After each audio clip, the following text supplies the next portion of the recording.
अर्जुन और अंजलि दोनों शादी के बाद गांव से शहर शिफ्ट हो गए। उन दोनों को अपने भविष्य के लिए कुछ तो करना था, जिसके चलते वो दोनों शहर में अपना कारोबार शुरू कर दिए। ऐसे ही कुछ दिन बीत गए और रोज की तरह आज भी खाना खाते समय आपस में बात कर रहे थे। अंजलि, इस बार होली पर क्या प्लान है तुम्हारा? आप तो जानते ही हैं कि मुझे होली बिल्कुल भी पसंद नहीं और होली के रंगों से मुझे बहुत एलर्जी होती है, इसीलिए मैं होली खेलना नहीं चाहती।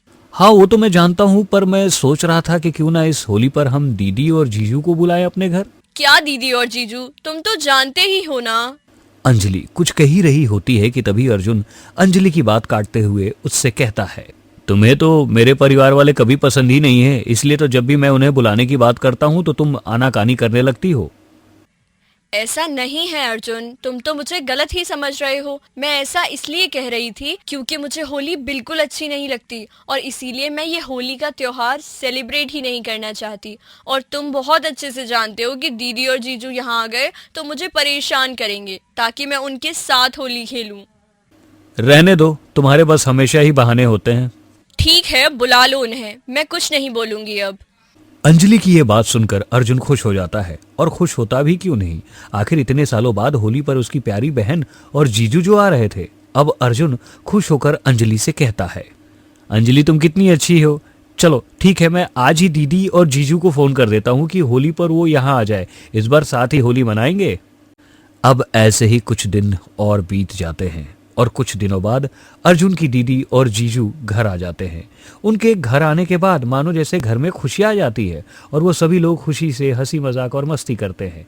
और मजाक मजाक में अर्जुन के जीजा जी अंजलि से मजाक करते हैं और कहते हैं, अंजलि इस बार मेरे साथ होली खेलोगे ना? बहुत साल हो गए हमने साथ में होली नहीं खेली।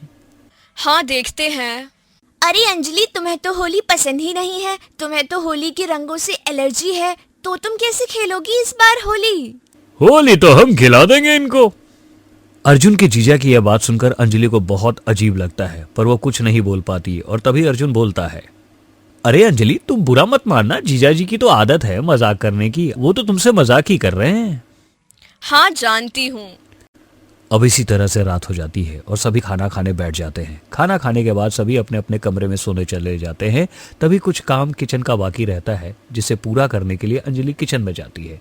तभी पीछे से अर्जुन के जीजा जी आ जाते हैं और अंजलि को पीछे से पकड़ लेते हैं। अंजलि को लगता है कि अर्जुन है और वो बोलती है, अर्जुन मुझे छोड़ो।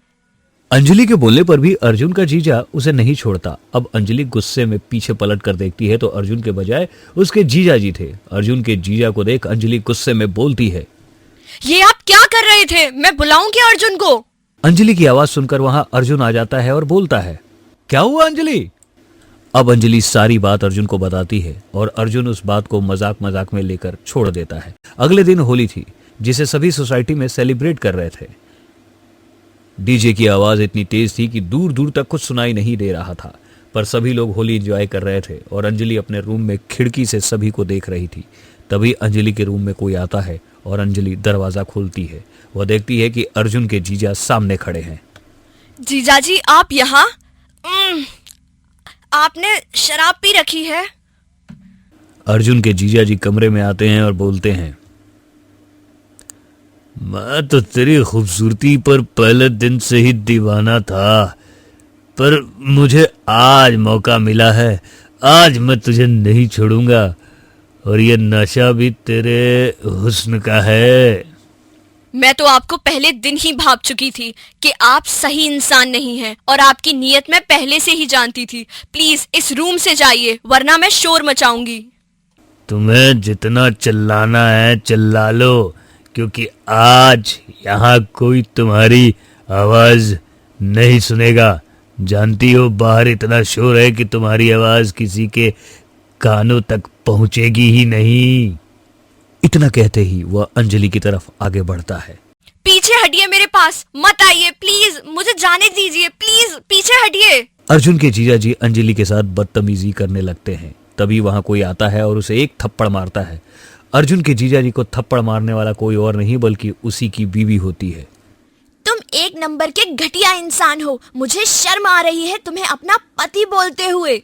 अच्छा हुआ दीदी जो आप आ गई, मुझे माफ कर दो अंजलि, मेरे पति की नीयत मैं पहले से ही जानती थी, पर फिर भी मैंने कभी कुछ नहीं कहा। पर आज इस आदमी को इसके किए की सजा दिलवाकर ही रहूंगी। इतना बोलकर अर्जुन की बहन अपने पति को और मारने लगती है और इतनी ही देर में अर्जुन भी वहां आ जाता है और अपनी बहन को अपने ही पति को मारता देखकर उसे बोलता है, ये आप क्या कर रही है दीदी? क्यों जीजा जी को मार रही हैं? और अंजलि, तुम रो क्यों रही हो? क्या हुआ? कोई मुझे कुछ बताएगा क्या? अब अर्जुन की दीदी अर्जुन को सारी बात बताती है। अपने जीजा का सच सुनने के बाद अर्जुन के होश उड़ जाते हैं। उसे विश्वास नहीं होता कि उसका जीजा ऐसा कर सकता है। दीदी, आप गलत समझ रही है, जीजा जी नशे की हालत में है, इसलिए ऐसा हुआ होगा। जब होश में आ जाएंगे सब सही हो जाएगा। अर्जुन, तुझे अभी भी अपने जीजाजी पर विश्वास है? मुझे तुमसे ये उम्मीद नहीं थी। अर्जुन, तुम्हें तो अभी अंजलि का साथ देना चाहिए और तुम अपने जीजाजी का साथ दे रहे हो। अब चाहे जो हो, मैं तो इन्हें इनकी सजा दिलवा कर रहूंगी। अरे दीदी, घर की बात है, घर में रहने दो ना, क्यों बाहर हल्ला करना? और मैं आपके बारे में सोचकर ही चुप हुआ, आपकी जिंदगी बर्बाद हो जाएगी। मैं ये सब आपकी भलाई के लिए कर रहा हूँ, प्लीज मेरी बात मानो। अर्जुन, मेरी तो जिंदगी तभी बर्बाद हो गई थी जब मेरी शादी इस गिरे हुए आदमी के साथ हुई थी, पर मैंने कभी किसी से कुछ नहीं कहा। लेकिन अब आज बात अंजलि की इज्जत पर आ गई है, तो मैंने ठान लिया कि अब मैं बर्दाश्त नहीं कर सकती। अब मुझे इस इंसान को इसके कर्मों की सजा दिलवानी है, क्योंकि इसने इस बार तो हद ही पार कर दी। मेरी भाभी की इज्जत पर हाथ डाला है। आप शायद सही बोल रही है दीदी। अब मुझे भी शर्म आ रही है खुद पर, जो मैंने ऐसे समय में अपनी बीवी का साथ ना देकर ऐसे इंसान को बचाना चाहा जो सजा का सच में हकदार है। इस तरह अर्जुन की दीदी अपने पति को सलाखों के पीछे करवा देती है और इस तरह इस होली पर भी बुराई पर अच्छाई की जीत होती है।